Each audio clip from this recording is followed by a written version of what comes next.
Hey, what's up you guys? This is DJ Paul, and this is a difficult video for me to make because what I'm going to be doing in this video is explaining why I no longer recommend the K.2 series from QSC above many of the other speakers for DJs and sound professionals looking for a solid pair of speakers. Now, that's not to say I don't recommend them at all. In fact, I still recommend them, and I would still say definitely take a look at them. Instead, I'm going to explain why I sold all of my K.2 stock and why I would tell people who are looking for advice to come ask me for advice. Oh, what should I buy?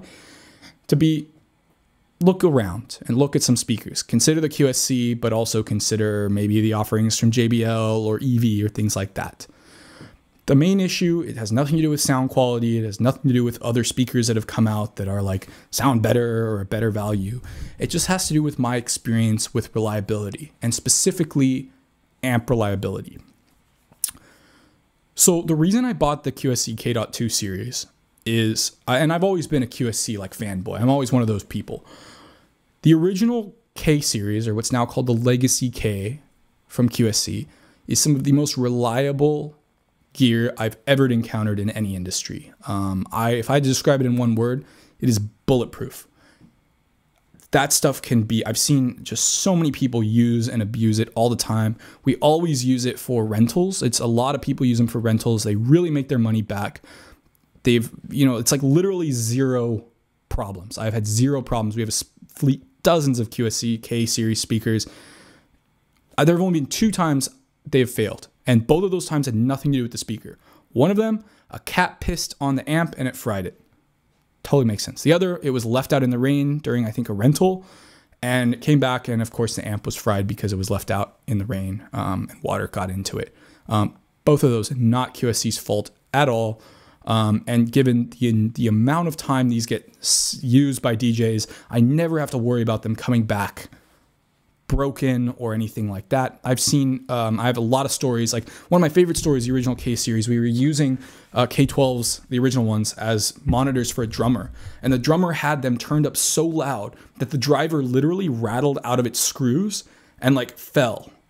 And we literally took the speaker into the back, reattached it on the screws. It took like 5 minutes, put the grill back on, and it was like working. I mean, these speakers are phenomenal. And they sound, pretty good. They may not be the best sounding speakers out there, but it was a sort of combination of reliability, sound quality, price, and loudness that really, I think, made them popular and made QSC a sort of household name. The K.2 series, in my opinion, it sounds even better. Probably gets louder. I think it gets louder. The issue I've had is reliability. And this is one of the reasons I originally bought the K.2 series and why I was always so gung-ho about recommending QSC's products, because I'm like, buy the QSC stuff. It's not going to have any problems. They have a great warranty, and they do stand by their warranty, and I'll talk about that in a second. Other speakers, other manufacturers like Yamaha, they have like a 7-year warranty, which is really nice, but I've heard some horror stories about Yamaha being a real pain to get warranty, like them to fix things, and okay, eventually they'll do it, but it's a little harder. QSC, they'll generally replace it, no questions asked, and they're really solid about that. And I have friends that work at QSC, so this is a hard video for me to make for that reason. The first issue I had, I didn't install at a bar, and it was a small bar, so we hung 2 K12s with eye bolts on the ceiling, and they didn't have enough money to buy new subs, or I would have had them get the KS118s or maybe a pair of used KW181s. But instead they kept their old passive Serwin Vega horns on the bottom.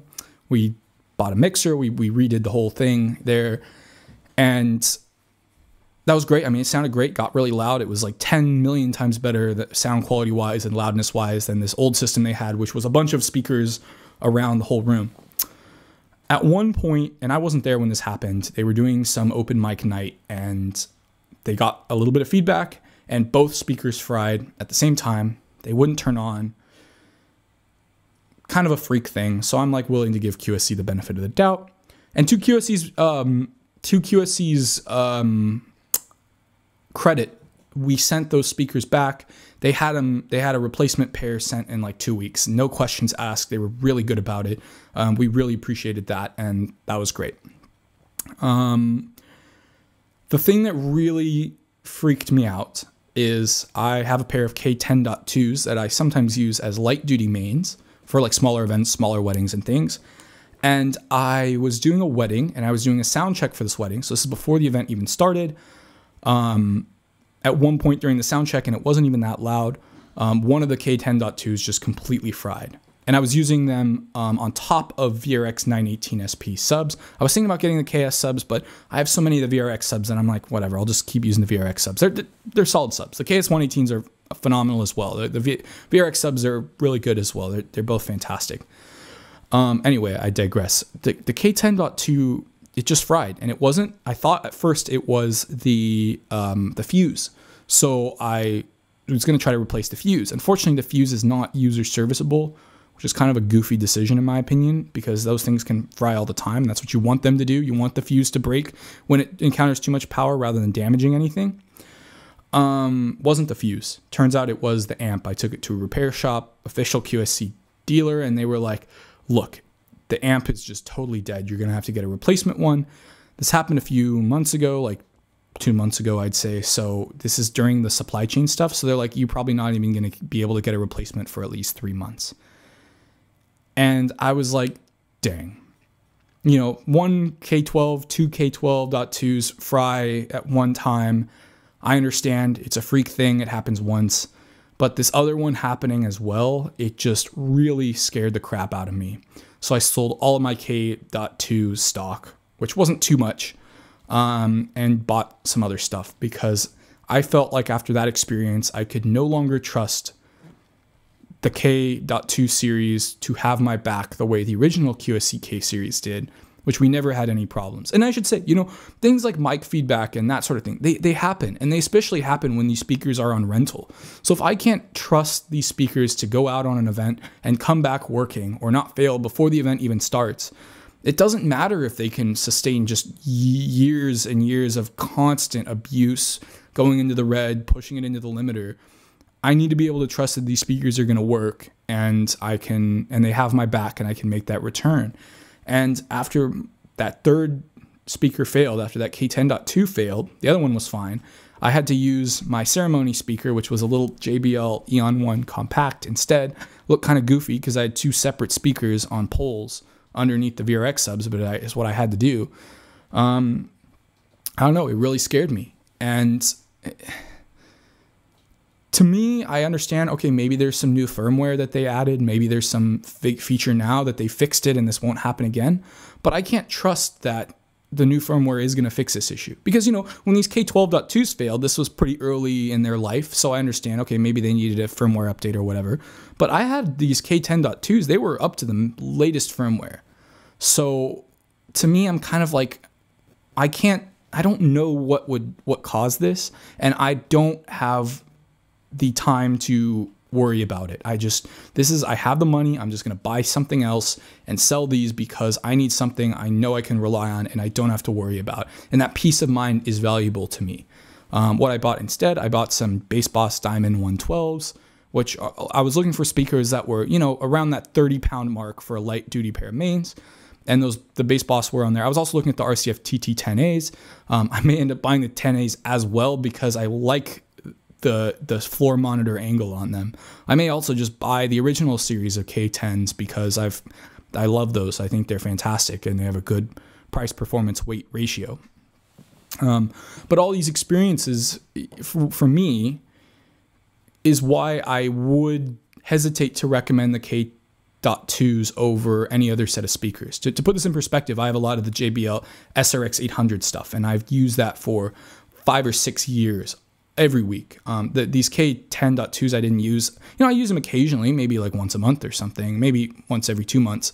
Not that often. The JBL SRX stuff I use all the time. It's my main, they were my mains before I sold a lot of it to buy other stuff.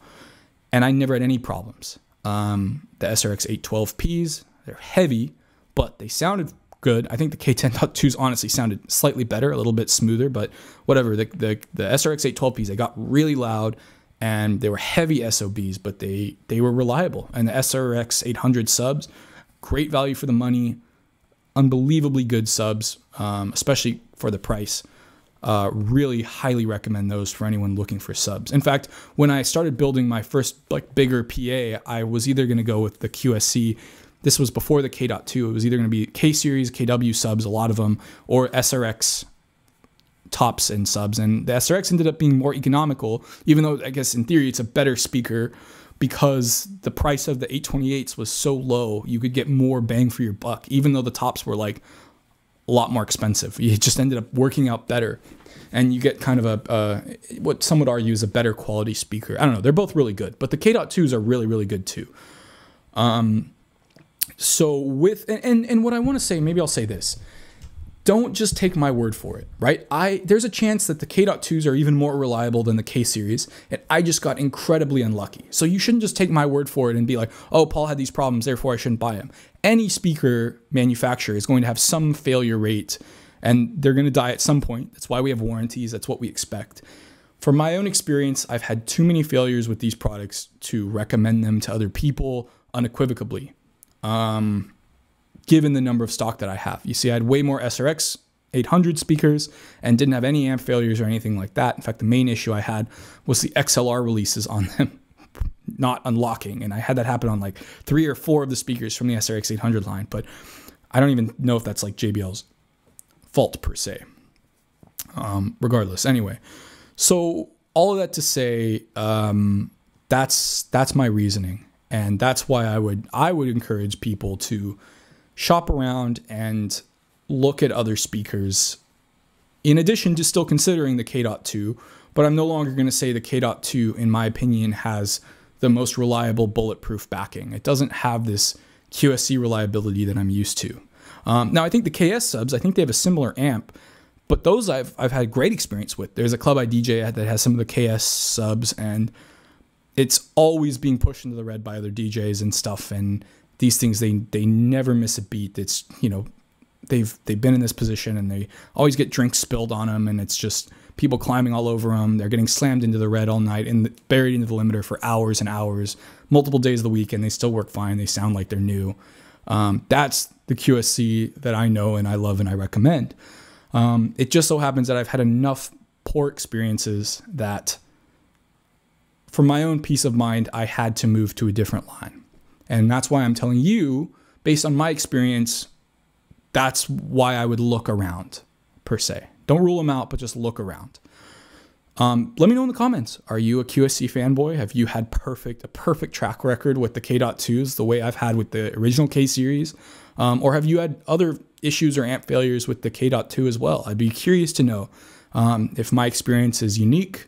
If it is, those of you watching this video should go down to the comments, and if I'm the only person in the world who's had these issues, you should probably buy with confidence. But if other people have had these issues, then I don't know, try to find some of the used legacy K stuff, because it's still great. It's still fantastic even to this day.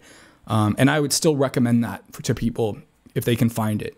It's just, I don't feel like I can wholeheartedly recommend the K.2 series in good conscience above everything else on the market, given my own experience with them. But once again, take that with a grain of salt, and thanks for watching. Peace.